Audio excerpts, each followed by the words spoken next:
નમસ્કાર દર્શક મિત્રો, ગુજરાતમાં અત્યારે વરસાદની ધોધમાર બેટિંગ ચાલુ છે અને આગામી 4 દિવસ ગુજરાત માટે અતિ ભારે. અહીં તો રેડ ઓરેન્જ એલર્ટ જુઓ.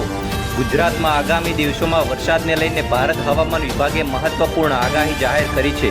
શરૂઆતના 3 દિવસ ભારે વરસાદની શક્યતા છે, જ્યારે ત્યારબાદ ધીમે ધીમે વરસાદનું જોર ઘટવાની સંભાવના વ્યક્ત કરવામાં આવી છે.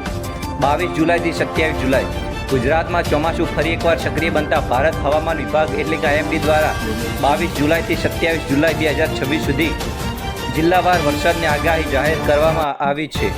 શરૂઆતના દિવસોમાં રાજ્યના પૂર્વ અને દક્ષિણ ગુજરાતમાં ભારેથી અતિભારે વરસાદની શક્યતા દર્શાવવામાં આવી છે અને ત્યારબાદ ચોથા દિવસથી વરસાદની તીવ્રતામાં ઘટાડો થવાની સંભાવના વ્યક્ત કરવામાં આવી છે. હવામાન વિભાગે જિલ્લાવાર ગ્રીન, યલો અને ઓરેન્જ એલર્ટ તેમજ રેડ એલર્ટ જાહેર કરીને લોકોને જરૂરી સાવચેતી રાખવા અપીલ કરી છે. પ્રથમ દિવસની આગાહી અનુસાર નર્મદા, તાપી, ડાંગ, નવસારી, વલસાડ અને દમણ દાદરા નગર હવેલી વિસ્તાર માટે રેડ એલર્ટ જાહેર કરવામાં આવ્યું છે, જ્યાં ભારેથી અતિભારે વરસાદની શક્યતા છે. જ્યારે દાહોદ, છોટાઉદેપુર, મહીસાગર, પંચમહાલ, વડોદરા અને આસપાસના વિસ્તારો માટે ઓરેન્જ એલર્ટ જાહેર કરી દેવામાં આવ્યું છે.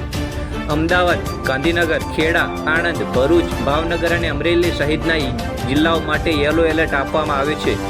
સૌરાષ્ટ્ર અને કચ્છના મોટાભાગના જિલ્લાઓ ગ્રીન ઝોનમાં દર્શાવવામાં આવ્યા છે.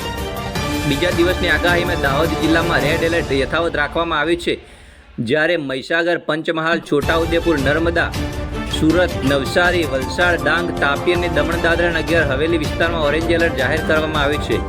અમદાવાદ, ગાંધીનગર, ખેડા, આણંદ, ભરૂચ, ભાવનગર અને અમરેલી સહિતના જિલ્લાઓમાં યલો એલર્ટ યથાવત છે.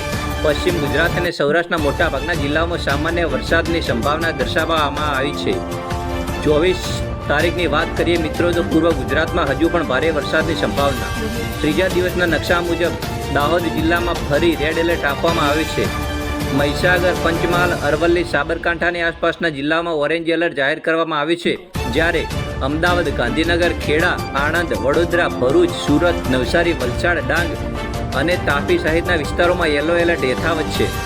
સૌરાષ્ટ્ર અને કચ્છના મોટાભાગના વિસ્તારોમાં ગ્રીન ઝોન જાળવી રાખવામાં આવે છે.